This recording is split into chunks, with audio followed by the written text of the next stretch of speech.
Facebook, good evening, Twitter, good evening,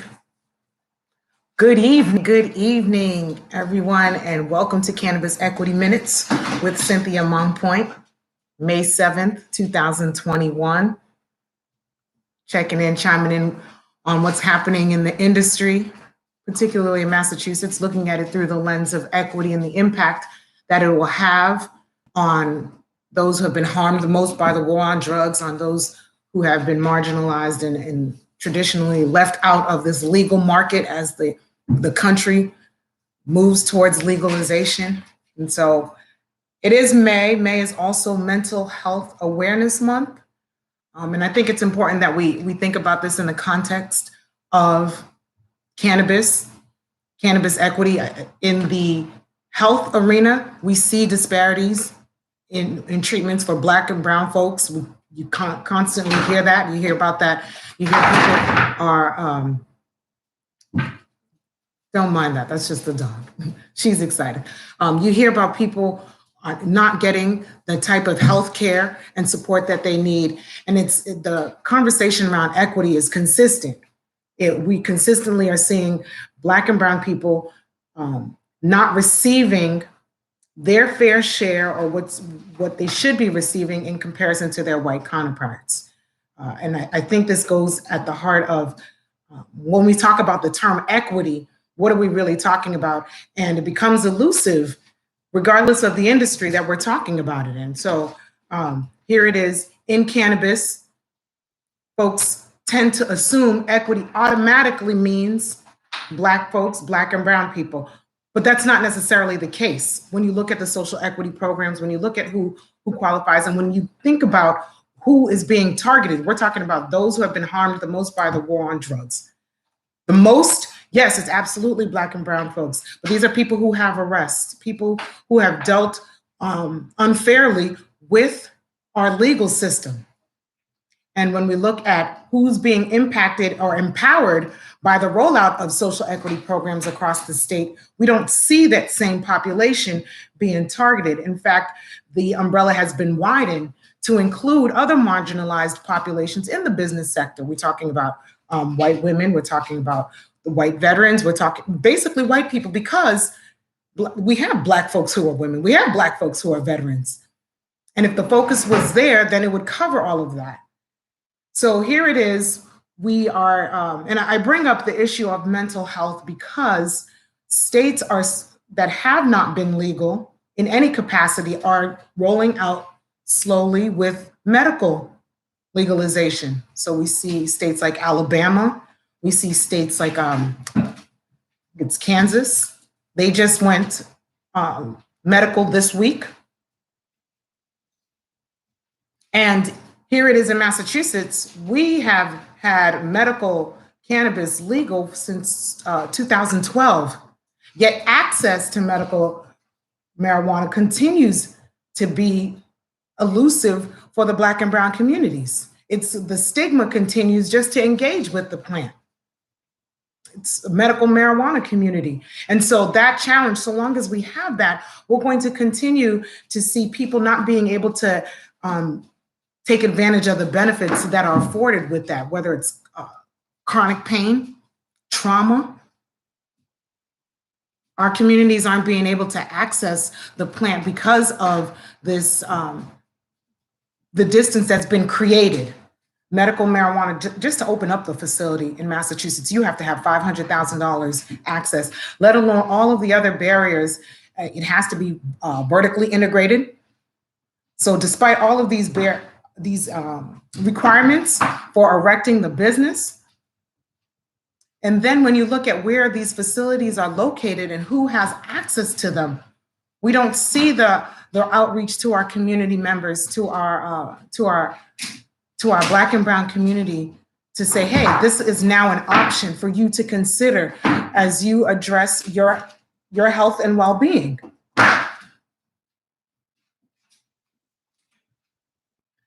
So Maury's also in the background here, trying to get our dog Azuli.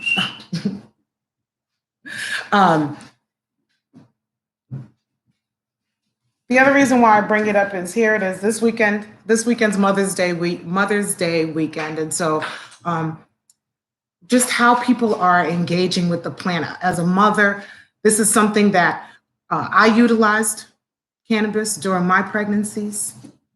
And so this weekend, it's really triggering this thought around how are we ensuring people have access to it? How are we ensuring our communities know the benefits to it? There's research still rolling out, and if you look at it, it's not in the interest of big business. It's not in the interest of big pharma to put out the health benefits of cannabis, much like the same when it comes to other herbs and how these natural resources, these natural plants that we have access to can actually heal the body in numerous ways. We naturally have an cannabinoid system that help when we partake in the plant, we're able to tap into aspects of our brain, aspects of our body that we're not normally able to do so. And so, so long as we have it's a Scheduled 1 drug, so long as it is something that is elusive and controlled by big businesses in this industry with no consideration for equity in access to this plant, we're going to continue to see a disparity in treatment. And really what I'm talking about is when I say disparity in treatment, not just disparity in access, but also disparity in enforcement around this plant, disparity in who's able to benefit financially on the legal side when it comes to this plant. And it's important that we continue to bring this information and raise this awareness. So when you hear people talking about mental health awareness, when you hear people talking about trauma, anxiety, depression, these are all things that are folks engage with the plant to treat, to heal, to ameliorate. You know, you ask someone, oh, you're smoking a joint. Why? And it helps them relax. Absolutely. There are chemicals that are released when you smoke cannabis that produce a calming and relaxing effect. And until this information is brought to all the communities so that folks can determine for themselves on an individual basis whether or not this is something that they want to participate in, it's going to continuously be elusive. And I use this term because I have people, you know, who are aware that cannabis is legal in the state of Massachusetts, yet they don't realize that they can go into a store and purchase it. They don't need a card. And if you do have medical conditions that require you that would require you to have access to stronger dosages of cannabis, particularly the THC dosages to deal with things like chronic pain, you can get that. Accessing the medical card, the processes to doing that is not made readily available. So I think the call to action, I guess, as we think about mental health awareness, as we think about just health awareness, even so much so that we think about how are we reaching out to the community to ensure that they have this information, not just erecting these businesses there and tapping into the dollars, but letting folks understand, hey, you can go, you can access this plant. This is available for us. And it's more importantly, if you want to open up your businesses, there are opportunities out there to do that. I always bring it back to the businesses side, because if we're really going to talk about equitable participation, if we're really going to talk about equity, we need to see it across the board, not just at where our dollars are spent, but where we're able to also make dollars, meaning owning businesses in these spaces. So I guess the other topic that I really want to touch upon when I look at. Well, what are your solutions? You mentioned the problem. What's the solution? What's the solution? How do Black folks get businesses? How do we get to exercise or exercise this equity plan? So Massachusetts, one of the great things about Massachusetts, that there isn't a limit in terms of who can open up businesses. It's a process. It's a process to open up these businesses. The only solution that exists is the one that you created, the PODS program. The only solution to get folks equity to ameliorate the barriers of entry is the PODS program. The program you created. You spoke about all these things about equity. You understand what's going on what's wrong with equity, but what's the solutions? Nobody has any solutions across America except Cynthia Mompoint. The only solution created was the PODS program. That was the only solution created. The POS program. And you always have to make sure you mention your POS program, because they'll drown it out. They'll steal it like Chris Crane stole it to give it to the white boy. Right? Facts on facts. Okay. Facts on facts. So and make sure you always say that. I think because everybody likes to say there's no solutions. We don't have no solution. And we know that's not the case. Once you identify a problem, there is a solution to the problem. Whether or not folks want to acknowledge that solution, that's a whole different point. And we've consistently made it clear that we pinpointed the exact problem with why we're not seeing the businesses here in Massachusetts, and we provided a solution that would address that problem at its root. Nobody's talking about it. Everybody's championing for equity, but nobody's talking about the program that was created by an equity program participant. The cab liked it. Cab loved it. Hoffman said he liked it, loved the program. Shailene said it was a handout. And some other white men around the program leading the program said the program was a handout. So it's interesting you bring that up about the cab. You know, it's been 264 days since the cab presented it to the CCC, and 259 days since the CCC then turned around. Oh, sweetie pie. Then turned around and sent us a threat letter for our participation in promoting a solution to the lack of business ownership by equity program participants, particularly Black and brown folks. At the time, there was only one business opened. We're now up to 4 economic empowerment certificate holders with businesses that are operational in Massachusetts, 4 over a course of 1 year in comparison to 231 total that are open and operational.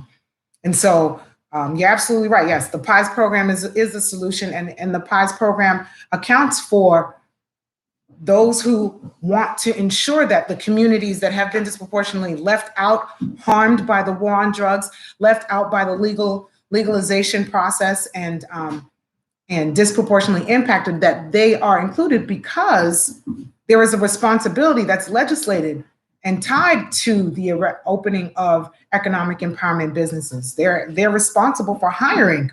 75% of their staff needs to come from these disproportionately harmed communities. 50% of their contracts need to come from businesses that are owned by people who have been disproportionately harmed by Black and brown owned businesses. Now, can I say something? Yeah.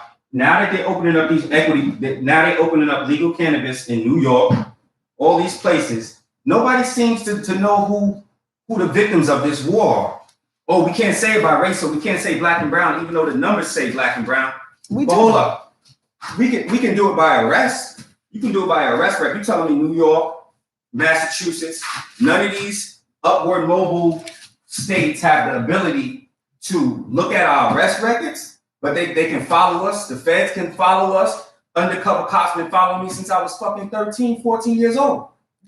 For weed. But you telling me you can't find me when it's time to give me my equity? You can't find me when it's time. You can't find who the victims are. You can't find our arrest records. It's a history of who the victims of this war are.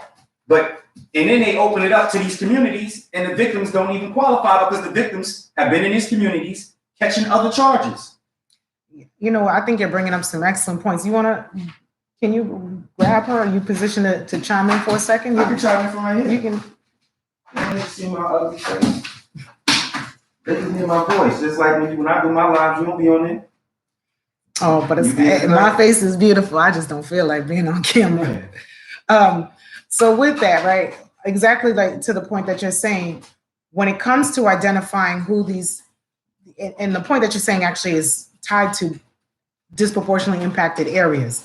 It's not just these areas. We have the records, we have the documentation, much like to the point that if someone wants to verify that, hey, I'm a veteran-owned business, there's a way to do so. There's a way to identify that I've been directly impacted by the war on drugs. I have an arrest record, which they do that. They do have that as one of the criteria for becoming a social equity program participant. However, they've also opened it up for other criteria, and what ends up getting washed or lost in in the opening up in the floodgates is those who have been directly impacted. They're not reaching out to these people directly to say, hey, this resource, this opportunity, this the access to this information, which has directly been established for you, is available. That has not happened in Massachusetts, which is why you have people who are saying, wait, there's a social equity program. I qualify for this. I may qualify for this, but well, how do I get about getting this information? Over the last 3 years, it literally has just been, if you happen to be in the know, so meaning for some reason you're researching and you're reading and you're keeping pulse of maybe the news, the particular news folks that are sharing this information, and you happen to catch that news detail about it, or you happen to be in some of the networks of the people who, the circles of the people who have been influencing the rollout of legalization in Massachusetts. And so if you're in part of some of these small networks, then you may have known about it. But in terms of the broader community, in terms of those who have been impacted, that have these arrest records, Black and brown folks, they aren't near in these circles and phrase. Fortunately for us, what the pandemic has done, it has opened up platforms, social media platforms, to be resources where we can bring this information and say, just like we're doing here with the Cannabis Equity Minutes, we can bring this information to the public and say, hey, do you know that this is available? And this is actually going to segue to the third piece that we noted that we're going to be covering tonight, which is an upcoming public hearing with the legislature in Massachusetts. See, the legislature is constantly making decisions and amendments to certain policies and laws that have been in place. And with the cannabis industry still being new, that's constantly happening.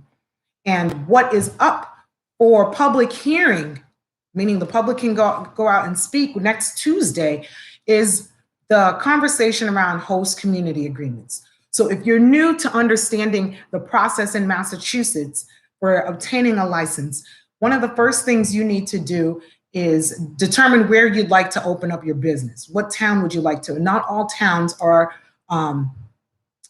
allowing businesses to operate, cannabis businesses to operate. So you need to determine, is this town cannabis friendly?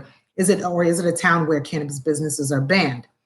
Then you identify your property, ensuring that it matches zoning bylaws that the town may have in place. You might need to get a special permit. For instance, in Boston, you need to get special permits and so forth. Other towns where cannabis businesses can open up, they do have zoning bylaws that limit where certain types of businesses can be. And then the statute itself, the state regulation, also has a stipulation that it cannot be within 500 feet of a school, K-12. So these are certain minor details. And then before you can submit your application to the state, you need to have a document that's called a host community agreement from your town that you're looking to open up the business in. And that host community agreement basically is a pact, a contract, an agreement between you as the business owner and the town, the municipality, which says several things. It basically lays out the expectation of what your relationship is going to be like. If there are any expectations around fees that are needed to be contributed, and this is what the public hearing is about, right? Specifically around these, what they call them, community impact fees.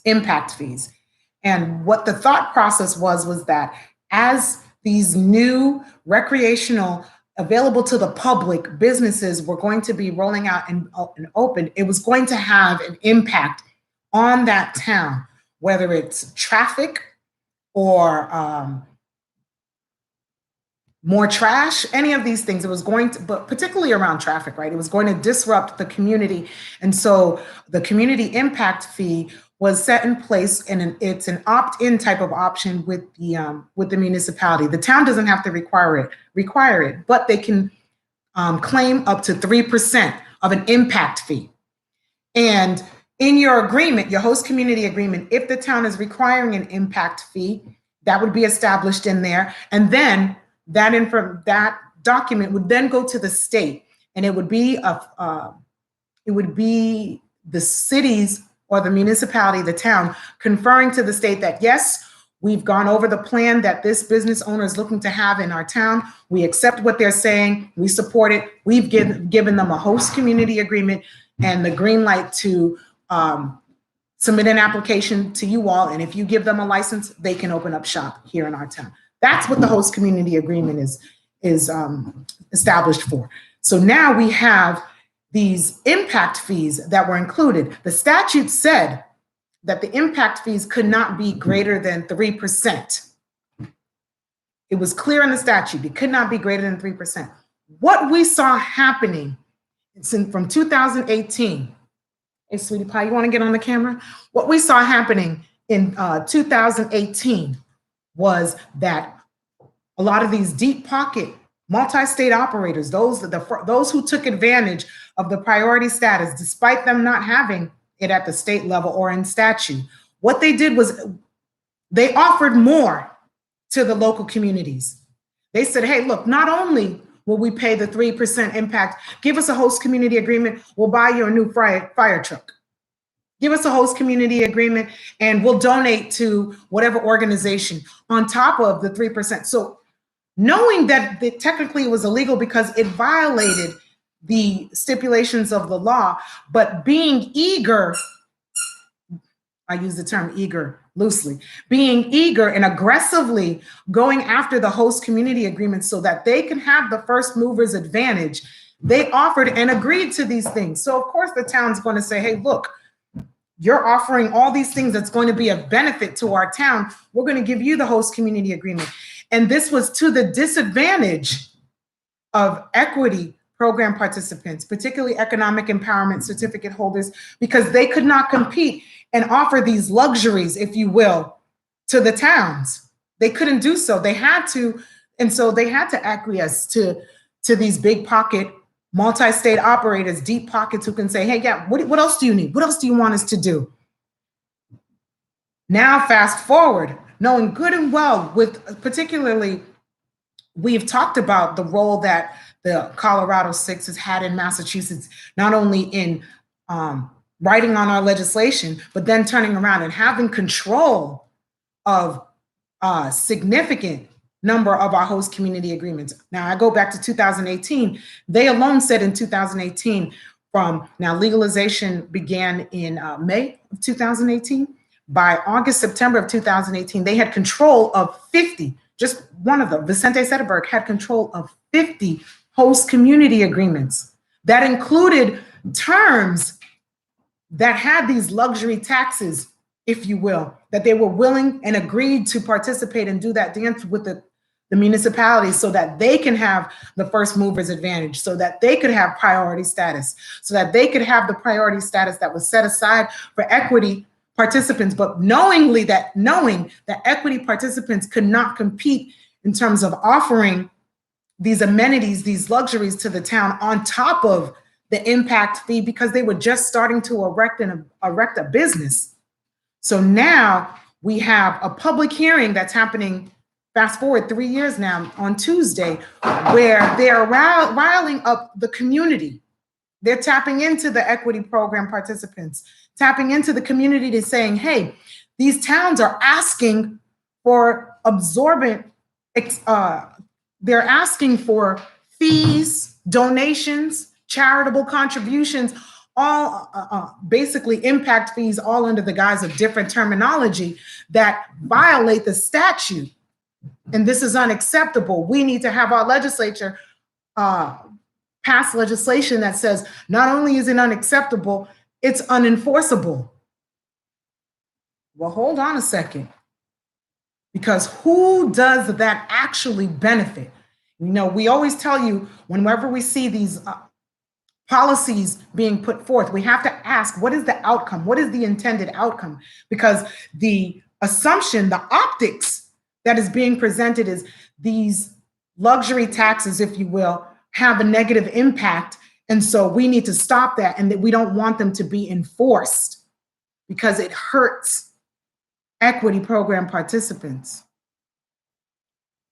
When you look at the language that some of these, so there's not just one bill. This hearing is about host community agreements in general, in totality, and there are about 9 bills around this. And the language around on each bill, each one slightly differs. I think one of the, and when I say they are riling up the community, one of the language actually says equitable host community agreements. That's the title of the bill. So, and again, there's this natural connotation. We talk about equity, equitable participation, equitable host community agreements. We want Black and brown folks. We want those harmed the most by the war on drugs. We want them to be able to access these host community agreements. But then when you look into the language that's embedded in there, and they start to say, we don't want any terms that exceed the 3% community impact fee to be enforceable. And everyone jumps on and says, yes, that's correct. Well, hold on a second. Perhaps moving forward, that's the case. However, 2 years ago, we needed that to be the case. Or 3 years ago, we needed that to be the case. 2 years ago, 2018, we needed that to be the case. However, we are now in the midst of most of these host community contracts. If they have a term limit, the term limit identified 5 years, we are in the middle of these term limits. And now we have these businesses who paid the price, were willing to pay the price, offered to pay the price for the first mover's advantage so that they can open up within the first, and they can have control of these host community agreements and be the first to open up. And now they don't want to pay. The towns rightfully have say and can demand and enforce these contracts, because when these contracts were signed, they were then utilized. It didn't just stop there. They used that signed contract to get a license and open up. And so if they say that, these terms that exceed the community impact fee are no longer enforceable, then that contract, everything that contract was used to obtain is no longer valid. It is invalid, meaning that license and that business that's operating should be shut down. It is no longer valid. They no longer have a license, and they have to go back to the drawing board, start the process over, establish a new contract, and bring that to the Cannabis Control Commission. And if they're not willing to do that, then they cannot say that the terms that were utilized to trump and thwart economic empowerment and other equity participants, local residents who could not compete, even local residents after the economic empowerment folks came in, maybe 1 or 2 looking to participate and open up. And then now we have local residents wanting to open up, but they can't commit to building out a facility that can then be turned and used for the rest of the community for whatever purposes, are turned into housing because they don't have those resources in those deep pockets. They just wanted the opportunity as a local resident. Going someplace before I cut you off. I didn't mean to cut you off, but you were going someplace. You was saying pretty much if it's an illegal process, if the process was faulty, then let's do it all over. Let's do it all over. Absolutely. Because the only reason why the towns dealt with you, dealt with you, but the only reason why the towns dealt with you was because you offered these extra amenities. Yeah, so, absolutely. So you made the playing field uneven, and now you're trying to renege on the deal that you made. And the only incentive that the towns had to deal with you, MSOs, multi-state operators, people from out of town, the only incentive was the fact that you were offering extra perks. So if it was a bad deal, it was a faulty deal, why don't you relinquish all your HCAs and let's start the process over and make it fair playing field? I bet you won't get those HCAs. The only reason why you got those almost 300 HCAs is because you were offering the extra amenities, pretty much the briberies. Now you want to say it's not legal, and you want to use equity, black faces, to push it. Want to use they want to strum on local residents who are still struggling to compete, because local residents don't want it. They don't want to have to compete with it. So of course, equity program participants, we didn't want to have to deal with that. So of course, the call to the public to say, hey, no, these impact fees and the demands that the communities are making for additional perks, like you said, additional luxuries, goes against the statute, and it goes against the intention when impact fees were established. Absolutely. But when we cannot then turn around and say, for the contracts that have been in place, particularly these contracts by multi-state operators, particularly these contracts by those with deep pockets who took advantage of the priority status, and the Cannabis Control Commission as a regulatory body made a decision to grandfather them in. Well, those contracts that allowed them to be grandfathered in need to be grandfathered in, and they need to be enforced as well. We cannot go before the legislature and allow them to backtrack and say that these terms aren't enforceable. No, the entire contract is unenforceable, because the contract was what allowed them to get that license. And if those terms weren't included in the contract, they most likely would not have been able to get that contract, because they would have been on an equal playing field with the local residents in Massachusetts. They would have been on an equal playing field with the more equal playing field, I should say, with the economic empowerment certificate holders, the social equity program participants, the equity program participants. And while this wasn't, note that while these perks and so forth were in place, when we recommended the PIES program, when I put out the PIES program, it tied directly to this. It accounted for the fact that these businesses were able to build relationships with these host communities, leverage their deep pockets, and establish that. And so now we're saying you already have that relationship. You are able to get into the door into these municipalities, leverage that position and positively impact those who have been identified as equity participants. Now we have an outcome that's tied to action, that's tied to policy, that's tied to legislation. So we backwards mapped and seen that, okay, we're going to be able to effectuate equity. We're going to be able to see businesses opened up, because we've tied it to how businesses are opening up, who's able to go through the process, and we've tied it to the legislation and the intent for what the people of Massachusetts wanted. We've tied it to that through the policies and the regulations and the statutes. And then we tied it also to the fact, the oops that happened when the licensing began and priority status was not enforced. It was not enforced. And in fact, illegal priority status, it was not enforced for those who it was established for. It was not enforced for equity participants. They continued to issue licenses without equitable participation when there was a priority that was established there. And the social justice chair says nothing after approving all these non-equitable illegal licenses, and she still has said nothing about all these illegal non-equity licenses but she's so hard on Rev Clinics though. She's so hard on Cambridge. I wonder why. Because her boss said get him in Cambridge. Chris Crane needed to get in Cambridge, so he needed to delay the process in Cambridge. And somehow we see in Cambridge, they have held to what the state's mandate was, which was the priority, period. And now, but yet we didn't see that across the board. And if that expectation had been held across the board, meaning across the state of Massachusetts, what our industry looked like would be more reflective of what was intended in the policy and the optics that was presented to the public. And now we're left with the data trying to figure out why it is we have 230 licenses that have been issued. Of those 230 licenses, only 4 of them are economic empowerment certificate holders. Of those 230 licenses, 17 of them qualify as DBEs, which include minority businesses, white vets, that doesn't necessarily translate to Black and brown owned businesses. There are some included. There are about 2 or 3 licenses included underneath that, but that includes other licensees such as white disabled, white women, white veterans.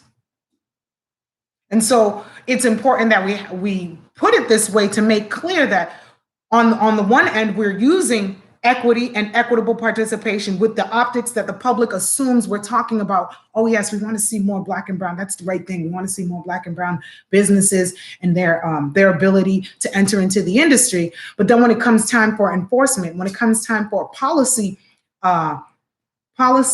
establishment and then enforcing rollout of what was mandated, the umbrella is now opened, and that same communication is not being made that, hey, this equity is for everybody. And then people are less confused, or people are left confused to say, well, we have an equity program.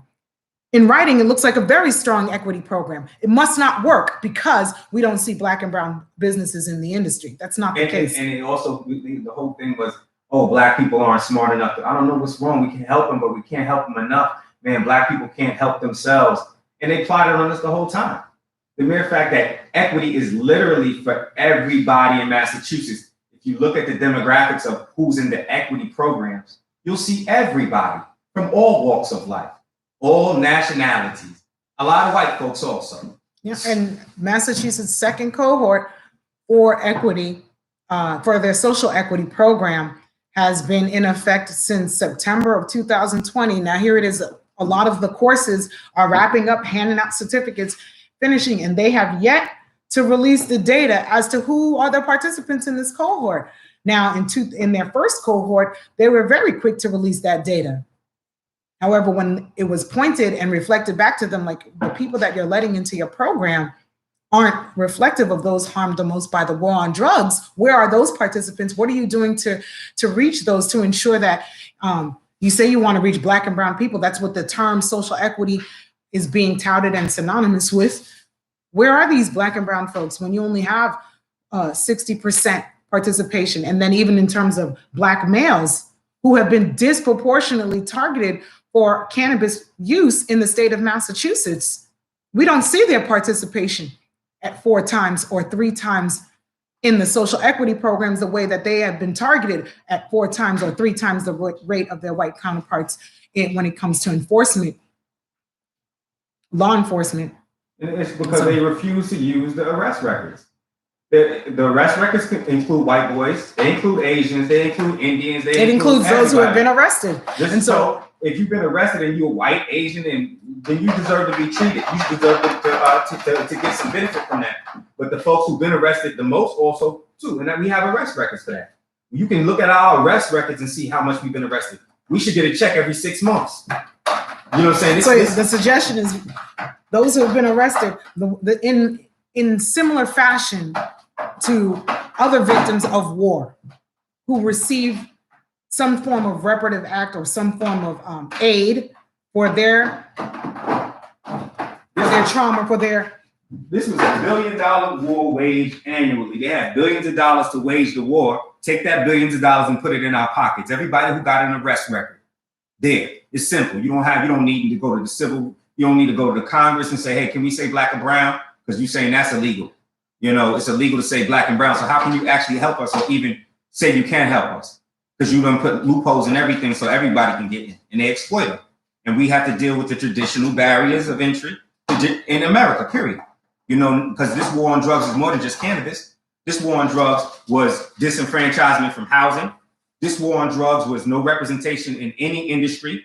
We control no TV. We don't even control what we eat. We don't control any. We don't have a supermarket.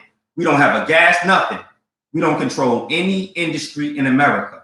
And after you do war to a people, after you disenfranchise us, because every American city waged war against Black and brown people for the last umpteen decades. I was just watching a news reporting from 1988 where they was talking about proudly professing this war against Black and brown people.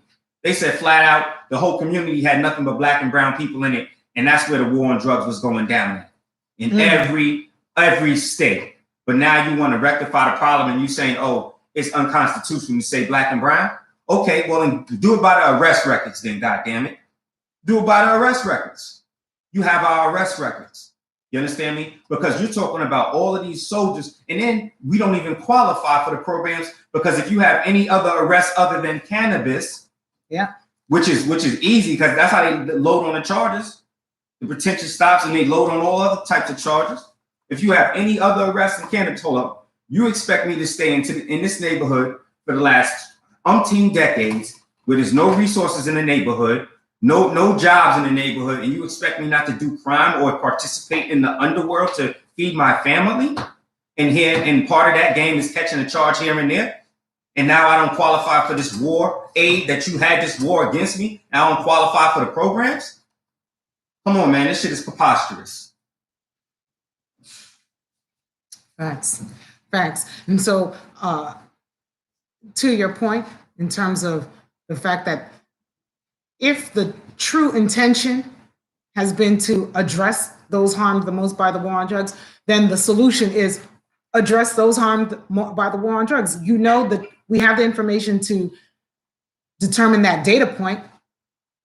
We have the information to say who those people are. So then we have the information to ensure that what amelioration is going to be doled out can be given out directly to those that have been harmed. And we've consistently, I think in other series, other conversations, have talked about the fact that this current structure where they're doing it just by this disparity of arrest records that the local municipality has doesn't necessarily, compared to the population, doesn't necessarily reach the right communities. We have communities like a Lawrence that has the majority of their population is quote unquote minority.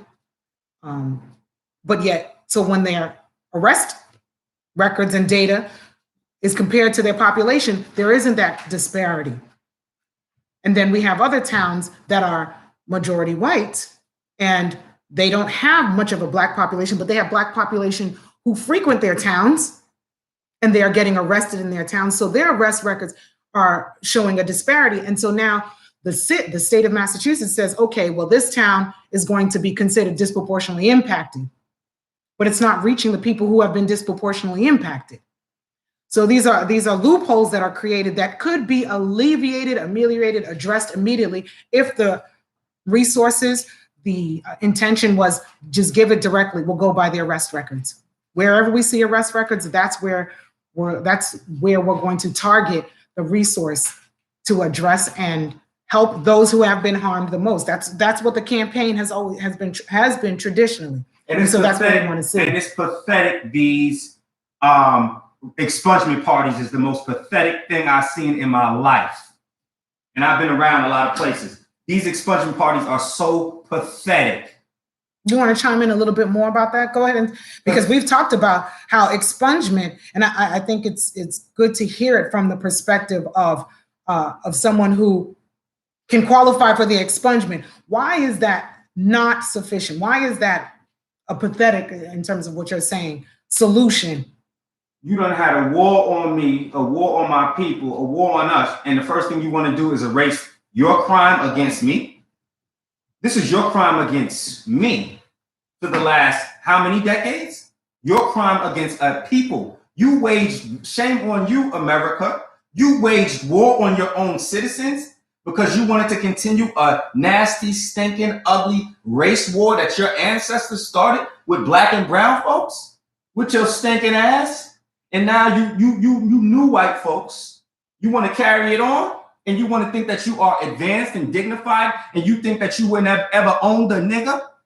You don't think you would have ever owned a slave, but you want to carry this shit on, and you want to look at me like you're advanced? No, you don't get to do that. If you want to continue their shit, the racist shit, then you got to be the monster too. Then you got to be the monster from the monsters that had treated people like cattle. So when you want to continue that and you don't want to do no more advancement and no movement, just say that thing. But don't try to give us expungements as if you gave us something and black folks is dancing in the streets and you got gatekeepers pushing expungements on black folks while like this, oh, the war on drugs is over. Here's your expungements. But then they wrestling a black girl to the ground, big fat white ass cop wrestling a black girl in California down to the ground because he talking about she thought she had weed. In California, are you kidding me? Right after they had the expungement parties, we still got to be black in these streets with these racist white ass cops and these black folks who've been trained to target other black folks. So the war on drugs ain't over. When the war on drugs is really over, then we'll have an expungement party. But that's going to come with some money. That's going to come with some reparatory acts toward these people who you victimize. And it ain't going to be white folks running the program talking about, oh, this is a handout. Well, what the fuck? War on drugs was a handout? Mass incarceration was a handout? They try to give me 3 years for something that I walked away from scot motherfucking free. And they try to play on my fear as a black man, knowing damn well I got to sit in front of this white judge with a white lawyer who I paid telling me to take the 3 years. I said, nah, I'm trusting in my ancestors. I don't care how many white folks in this room. I got legions of ancestors behind me on this one, baby. And I walked away with no charges. In the racist ass, white ass town you can think of in Ohio. Some people would like to argue that expungements allow people to get jobs. Expungements are a means that people can now be able to tap into resources. People ain't that getting jobs because of they. Niggas ain't getting jobs because of your black ass skin. That's why you're not getting jobs. Not because your arrest record. I know black folks who got the cleanest records, and they were told that's what the Department of Education is in a lawsuit right now for. You got white supervisors who told white employees black employees who are in charge of hiring, now you can't hire that black qualified person. You can't hire that black qualified person. You got to hire this white girl. They not bringing black men up in corporate America because of our arrest records. We got the best records. They not hiring you because of your black skin. So that elusive thing that you target in a certain demographic with that, thinking you can erase our arrest records. You can't use our arrest records to compensate us, but you can use our arrest records to try to erase what you did to us. No, oh, they're sealed. That means you can access them. They can't access them now, and they're public. I've been told by the Cannabis Control Commission that they can't access public arrest records to address the war on drugs, to address who this equity is supposed to go to. The records is public now. So you jumping off and running off to do what? In every state that they legalized, the arrest rate increased on black and brown neighborhoods in terms of disparity in cannabis arrests. It increased. So when was the war over? See, you black folks ready to just take whatever they give you. And that just makes us look pathetic out here in these streets. That makes us look pathetic, and that makes you gatekeepers look dumb as fuck. You went to school in college for 8 years and 10 years, and you can't think independently? And you think this is our time. America is saying, oh, you know what? You right, black man. We have been having a war against you, black and brown man. What you want? And you motherfuckers talking about a fucking expungement? What you want, black man? Anything. You know what? The numbers say we fucked y'all up real bad over this cannabis shit. But you know what? We about to make hundreds of billions off this year. We'll give you what you want. What you want? And y'all niggas at the gate talking about, oh, the expungements are due, master, because you got a job. Stop asking black folks about political positions at a job. I'm not knocking black folks at a job because you had a job. But white folks, you can't go to these black folks at your job and ask them what black folks need. They got a job. They gotta feed their family. They scared if they tell you anything too radical, they're gonna lose their job. Come talk to me. Come talk to us if you really want to do something. If you really want to do something, come talk to me. If not, don't play with me. Because we ain't the one to be played with. We ain't to be played with. People like me, we ain't to be played with. Come on, man. You either one or the other thing with us. They either got you, broke your motherfucking spirit, or you strong as an ox, and that's how you're going to be forever. And it's a lot of us that's strong as an ox. You couldn't break our spirit. You understand me? So you got to deal with us. You can't ask these black folks at jobs. I ain't got nothing because you don't know who they got to feed at their house with them jobs. What family they got to take care of with them jobs. So that's what I'm talking about. These gatekeepers who in these positions, who done went to the college, and the white man like, well, damn, surely you know because you went to college and this is your community. What do you guys need? What do you want? Hey, how about this expungement? You can lead it. I had black folks tell me they started the expungements. It was their idea. I'm like, really, black girl? It was your idea? How come they doing it over here and over there and over there and over here and over there? Damn, a lot of people had the same idea as you. Oh, yeah. So the gatekeepers, the black people coming up with so much pride, trying to protect this expungement shit like it's their idea when it's not. So if we're so gung ho about the injustice that was happening with these arrests that we're pushing for expungements, we really should be pushing for no arrests happening, period. Because if arrests can continue to happen, which we see that's the case because we're illegal and we're in a legal state, and yet we have data produced that says the disparity in arrests continue. So something is still happening. Then what's the point of the expungements? Because you never even had enough respect for yourself to say the arrest got to stop before we do expungements.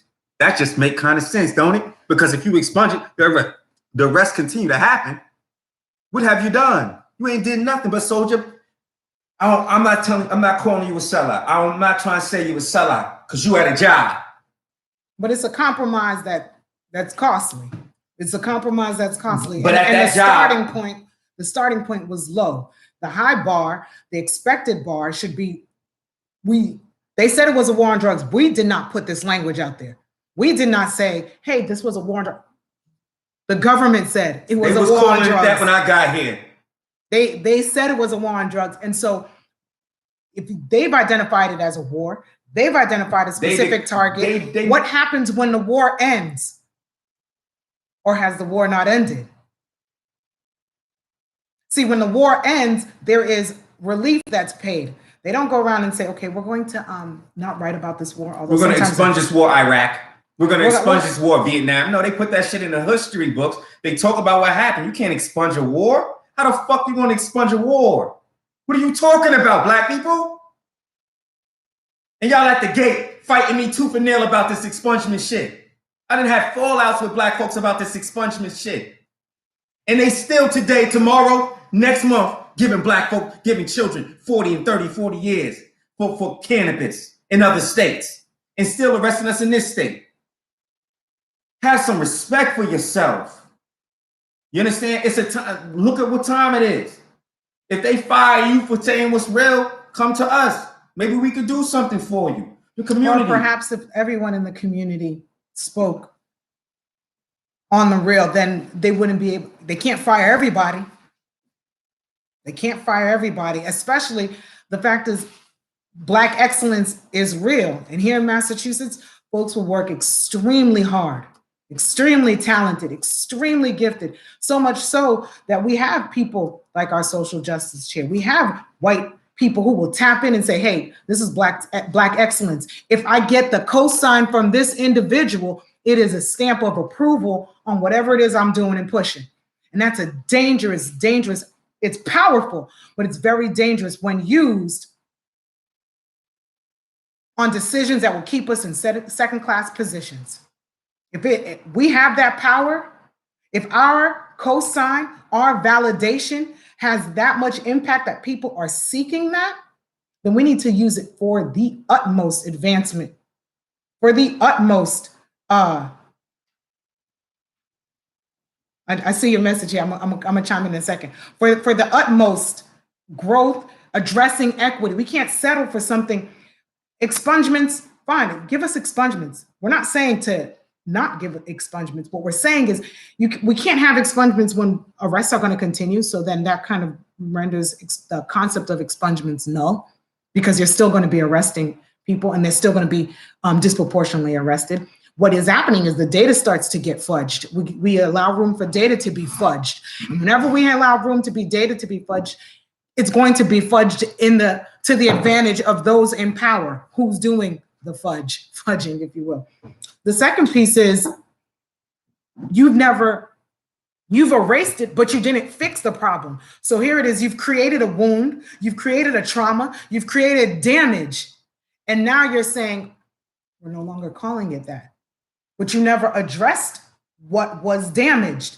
There needs to be some type of compensation to make it whole. And now that you've made it whole, you go through and you paint over it and you say you have erased it. But if you paint over it to say that you erased it, but you've never addressed it, that damage, the trauma, all of that still exists.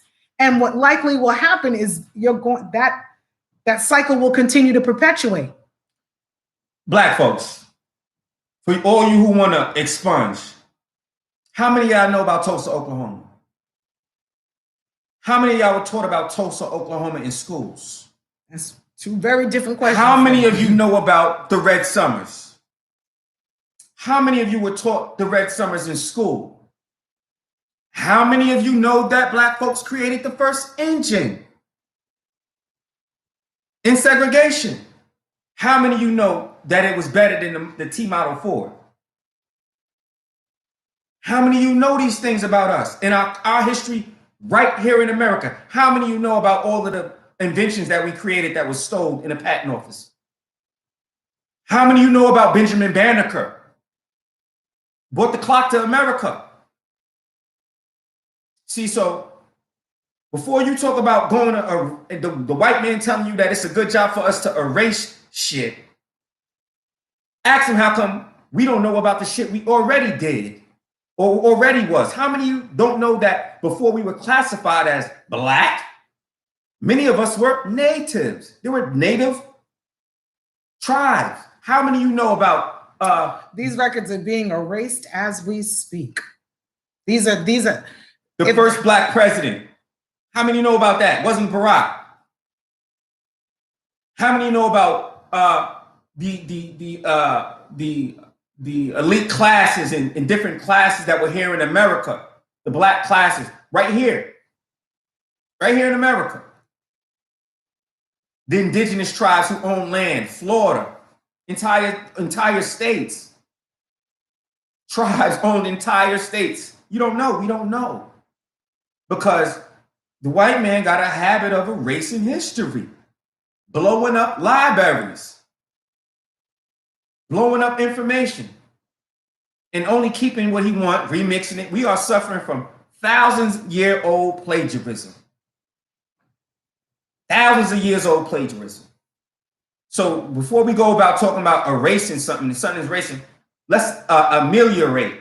Let's address this war that was declared, adamantly declared, from every presidency seat, from every government seat. Every state had this war and was proud about this war on drugs, which was, the drug was me. The drug was my skin tone. The drug was my melanin. And they had a war on drugs.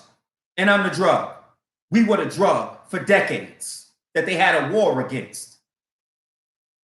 So before we talk about erasing their crimes against us, let's talk about fixing it first and ending the war that still ensues to this day, right now, this moment, every day. On average, 3 unarmed Black men, Black people are shot and killed in America by law enforcement. On average, 3 people a day. And to that point, right? Because it may seem like, oh, you bring up these different issues and how they do tie together.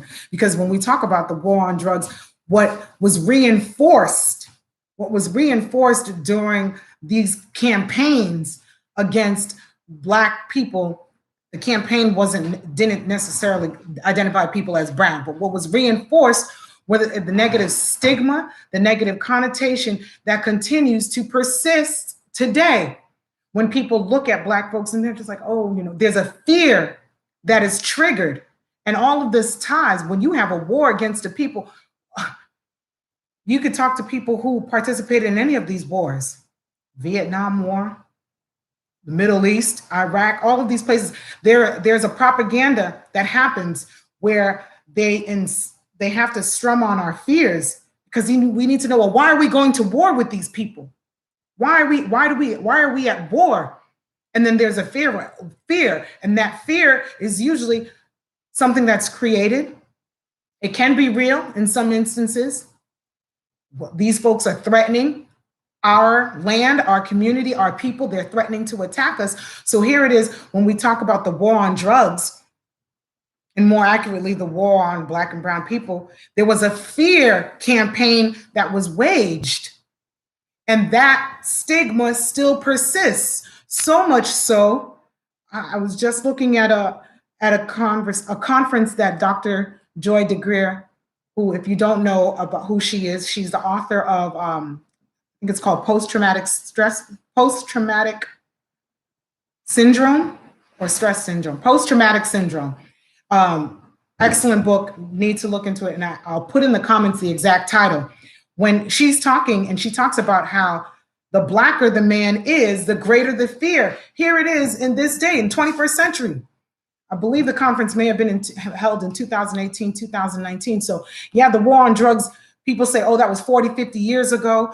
When you look at some social equity programs in certain states, I think like Colorado, they want to say if you lived in certain communities between the 1990s and 2010, as if to say these are the only people who have been impacted by the war on drugs. No, the stigma that was created, the fear mongering that was established and reinforced during the launch of this campaign of the war on drugs and continues to be reinforced year after year, decade after decade. We're still dealing with it now. And what does that look like? It's morphed into what Moore was just saying. It's morphed into our Black and brown children, let alone Black and brown men and women being killed in the streets with no care. It's morphed into the fact that people are having to say the words, oh, Black lives matter. We have to say someone's life matters.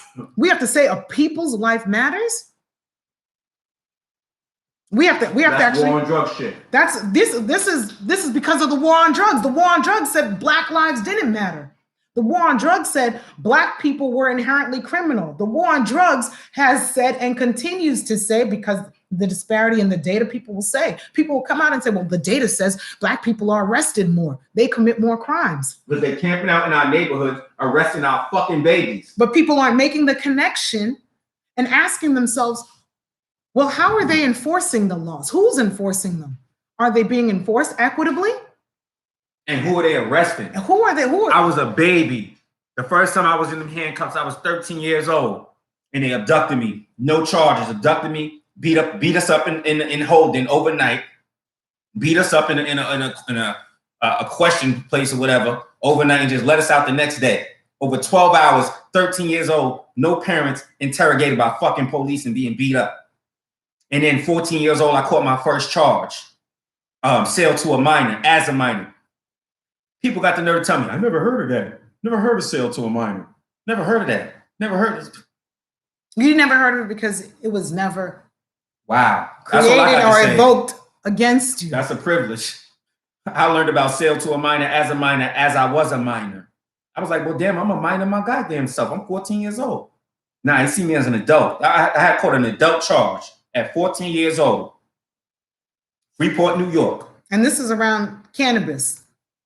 The same plant that they've always known has served medicinal and traditional purposes. It looks like a plant. It doesn't look like a powder. It doesn't look like a pill. And I say that in the context of big pharma and the drugs that they are given. I had a conversation just talking with real loose with my parents about the Haitian community. There's a strong stigma from the war on drugs, and then, people in some of these cultural communities where people have come to this country and they're just like, oh, stay away from drugs, marijuana is bad, marijuana. And I'm looking at them, I said, yeah, you can't, 40, 50 years ago, 60 years ago, when you were a child in your teens, they're telling you this. And now here it is, you go into these same folks who are having these chronic pains now. They're older, they're dealing with different ailments, and the doctors are giving them bags of drugs to take. Their medicine cabinets are filled with drugs. I thought they told you don't take drugs. So the impact of the war on drugs continues, and until we address this through the same type of propaganda, if you will, information disseminating instead of the misinformation that was disseminated, until we ameliorate the harms that were created, and how do we address that? Well, there were billions of dollars that was made by arresting children, by arresting Black folks and putting them into the prison pipeline. The reinstitution of slavery. Michelle Alexander in her book, The New Jim Crow, talks about that. You turned us into commodity again. through this whole criminalizing us, coming to our neighborhood, you turned us into commodity. But here it is, white folks is on the same drugs you was arresting us in the 90s for. Now white folks is on the drugs, and you guys got classes, you guys got diversion programs, places where they can shoot up and be druggies all day they want to be. You're not sending them to jail for 10 and 20 years like you was doing to teenage children in the 90s. And now you want to talk about, oh, if you don't live here no more, it didn't affect you. Well, what would make somebody stay in a freaking predatory neighborhood for 20 years unless they just couldn't really get out? Right. Nah, you need to do it by the arrest records. This war on drug has a ticket on every person who participated. And the people who were affected, our women, our children, who we had to leave when we was arrested and all that, and the whole criminal element of all the violence that had to take place from you protecting your drugs and them protecting theirs, and all of that shit. You had us killing each other, pushing us out of schools, telling us that we're failures. That's war on drugs shit. Psychological drug abuse. Someone commented, I think, on IG. And I just want to chime in a couple of these comments of folks. And thank you for joining us, all of you chiming in. It was a psychological attack. That's what the schools are. Psychological attack on black children, pushing the wild ones or the ones who can't absorb that type of information and rhetoric, pushing them out into hood situations.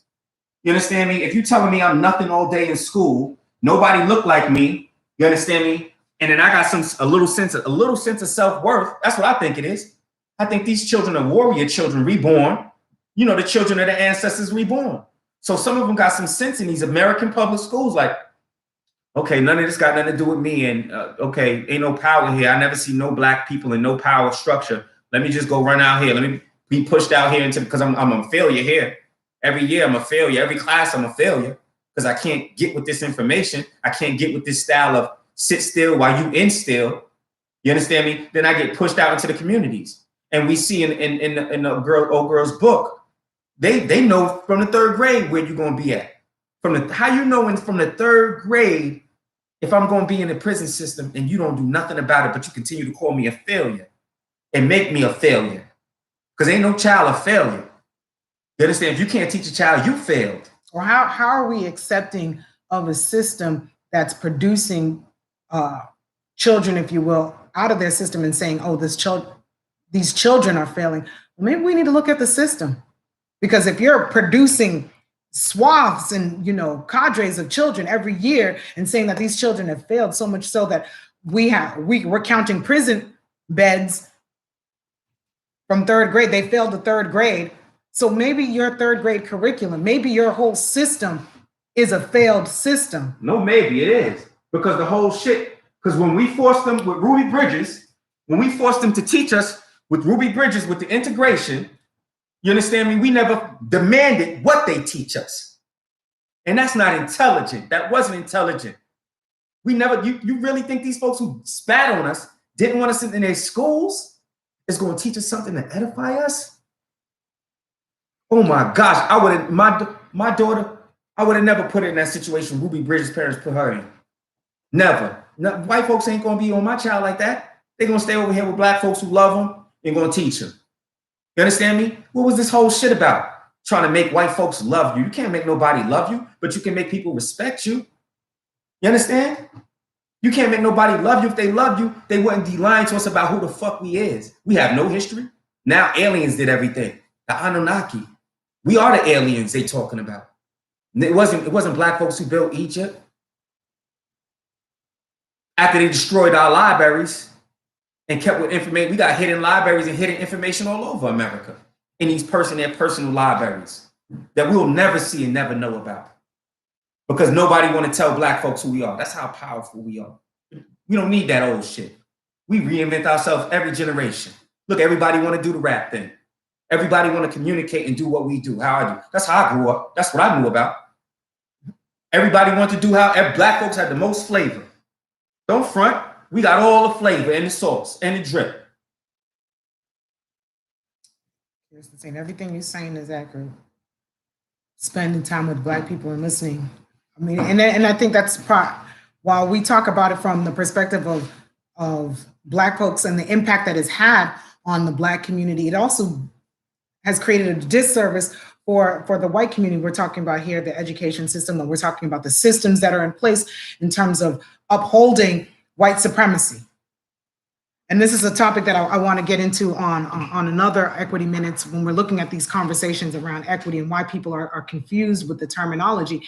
If we took the time to just call it what it was, we wouldn't be running in circles or creating greater loopholes as to why we're not getting at the root of the problem.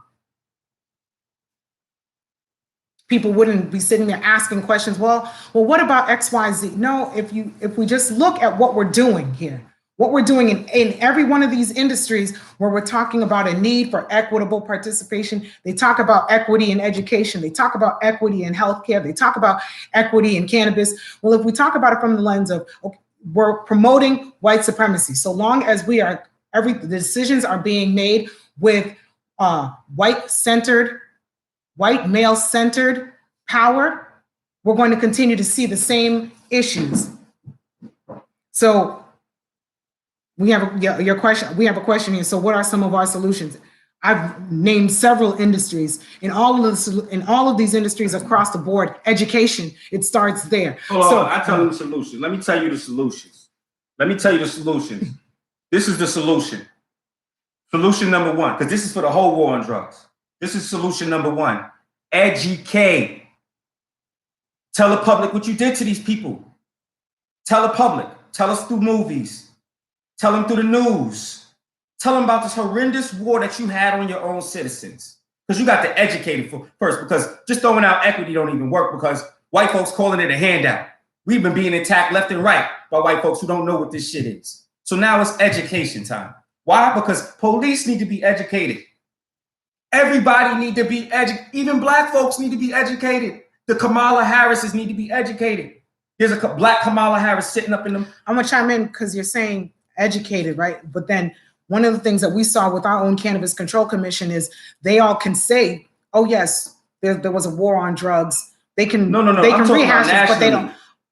Hold on a second. But they didn't, they could not go past that statement. Oh, there was a war on drugs. Well, what does that mean? What do you mean by there was a war on drugs? Who did that impact? What did that look like? What did that entail? This is what, when we say educate, and I appreciate your examples and how you educate everything from the information that's the propaganda, the same way that they created propaganda to enlist support of the war, to get people to say, okay, yes, cannabis is bad, and Black folks are the ones who are using it, and so in essence, Black people are bad as well. They need to use that same type of campaigning. That's so the education is and in the schools. And I'm talking about education everywhere, in every corner, every facet of America and the planet. We need an education. If you really want to end this, it's education, because you don't really need to give Black folks no reparations if you allow our children to be taught right. You don't need it. We'll get it back in one generation, everything that was taken from us. And that's what you're scared of. You understand? You're going to continue to disenfranchise us and attack children. You're attacking teenage boys and girls, inflaming the same shit that you did when I was young. Y'all scared of teenage boys and girls. Oh, the animals, look, they killing each other. Drill music. That's the same shit you did. Super predators. That's what you called us. Super predators. You understand me? So it's education. That's the first thing. That's the first step. Education. You understand me? Tell our story. Tell the story. Allow our story to be told. You understand me? What it was, what this war actually entailed. The mass incarceration. Yep. You understand me? And then just as glorious as the cowboy story, you know, you had these vigilantes, the thug niggas, the street niggas. You understand? Who cared? They in the face of all of this adversity, they still reigned in glory. We got a lot of wild stories. You know, that's first. The second solution after education is remediation. So just like you rebuild, I always mention, I think Asia, Japan is the best example I've seen, is the most outward, but I know they did a lot of stuff in Iraq. People, $1 billion to build a bridge in Iraq. They did a lot of stuff in Iraq, but I can't see what they're doing in Iraq because the future hasn't seen. But in Japan, we can see what, you know, the war on drugs, not the war on drugs, the war aid did for Japan. after we Bombed. bombed Japan, Hiroshima, Nagasaki, Japan, where there was a black tribe in Nagasaki, Naga, where the Nagas was, there was black tribes there that they bombed. They killed that indigenous tribe there, those black folks, because there's black folks in Japan. A lot of people don't know that. That been there for hundreds of thousands of years. But they bombed Nagasaki, Japan, and then what they do for the Japanese, they undergirded them with all of the technology. They undergirded them with the information and the money to build the technology empire. And now they supply the world with technology. They supply more than anybody. The leading in technology in the planet is in Japan. Because of that industry, America undergirded them with. That's the second thing you need to do for these folks in America, these black people who we have no country. We have no nation. We haven't even been allowed to been given a name or a proper history. And he's like, oh, look at those animals over there. Look at those savages. Well, what are we supposed to be? Who are we supposed to be? With no history, no name, no nothing. Nothing but and no powers to infrastructures to build ourselves. And anytime it's time for us to get something, you bring other nationalities from other countries into our neighborhoods to feed us, to clothe us. And we spend with everybody, and we participate and patronize with every group of people. You understand me? So it's not a racist thing, but it's a factual thing. To disenfranchise blacks in America, you brought other nationalities up in here to work in our communities, to have our stores in our communities. So you need to undergird us with at least an industry. I don't know what industry, but black people need to have their own industries. And I believe the education, you understand me, is the first start. The education in the schools of who we really are. You understand me? Engaging all children. No children are failures, especially when traditionally these failures become your prison population. That's kind of ironic. Your for-profit prison population. That's kind of ironic. So that's the second thing in terms of the war on drugs. Now the third thing, you opening up all of these. Now people can make money off drugs. Yep. You legalizing all the drugs, the psychedelics and everything. Everything getting legalized after you went had a war with black folks because of drugs. With children, you didn't even have a heart for children. You talking about 30? These were baby because I got an 18. My son will be 18. Is he 18 already? He's 18. He'll be 19. He'll be 19 October. My daughter's 16. She's 16. I'm double check. You understand? My children are these are babies still. At 14, 13, 12. You coming after babies and putting babies in handcuffs and charging babies as adults because they got adult shit in their hands? Insanity. That's war on drug shit. And you can only do that when you convince people that, oh, these are inherently criminal. Oh, these are monsters. Oh, these are super predators. Oh, look, they're killing each other. So those are my three solutions. First is education. Two is the reacclimation through war aid, just like you had called it a wartime. Next is war aid. Everybody, we got everybody with arrest records. How are you building our communities through these war aids? The land. While white folks was getting 40 acres and a mule, we didn't get shit but reinstitution of slavery. Why? Because whoever owned the land is the owner. So that while they was getting 40 acres and a mule, they hand out. You understand? So there's a lot of things that America can do in terms of that remediation, that wartime aid. And then third is allowing us to participate in these businesses and these industries, giving us our own industry, undergirding us, just like the Japanese. You came in and you taught them. You come in and you teach us. Nobody calling us handouts and nothing else. You come in and you teach us, just like you taught them, and you get the hell out the way. Give us the money, teach us, and get the hell out the way. That's it. That's all. We don't need you to lead the programs. We smart enough to lead our own shit. I think that get the hell out the way piece is interesting. Someone here commented, white children and black need to be educated with black children and to be taught the same black history that we have been suppressing all of these years. I mean, even if they're not taught with it, there's plenty of black children, they're in all black schools, but yet the curriculum that they're being taught has nothing to do that edifies them. The curriculum that they're tested against, there's nothing in it that edifies them. It actually goes against it. So the images and the concepts and the stigma that was created, that the children who are white who have not seen a Black person in person, that was created through the propaganda. That was created through the materials that were given to them in schools, the reinforcement through their educators, and it's reinforced in the media. So all of those elements that fostered and created that thought process, all of those things can be flipped to edify Black children, and then their perception and interaction, whenever it does happen in the real world, in reality, in person, would then be different as well. So it's not necessarily that it has to be, we have to have more white people interacting with black folks. There is a level of interaction that happens. When white children are born, when Black children are born, they come into this space and then are trained. They're indoctrinated from infancy.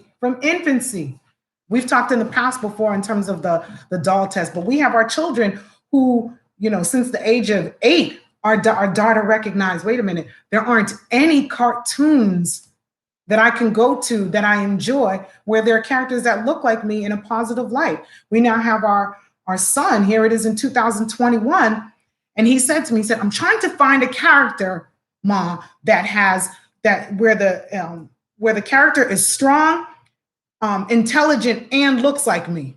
He's 6 years old.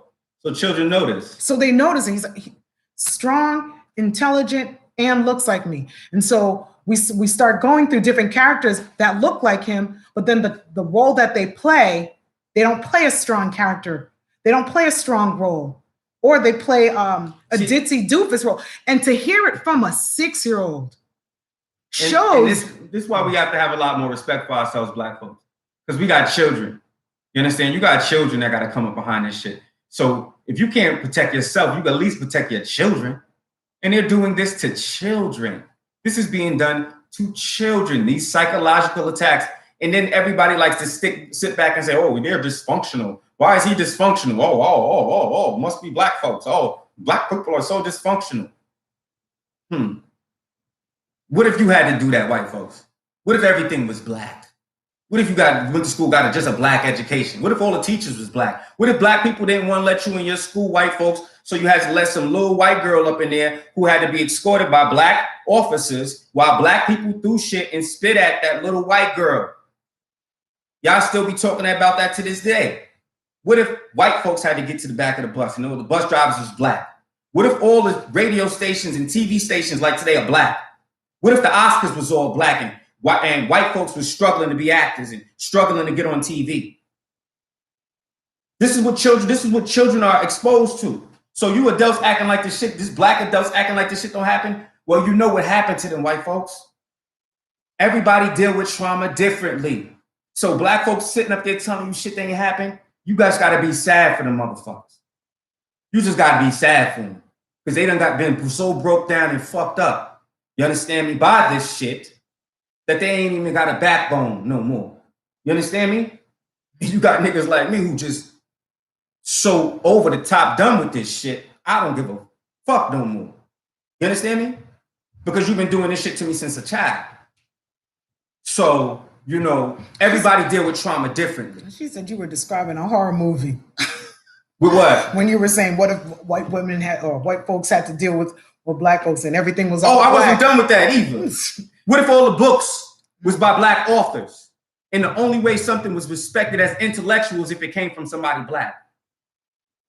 What if all the scientists and doctors and all the inventions was Black? And you're like, hold up, I read somewhere that this white inventor created that. But you got to learn in school that it was a Black person.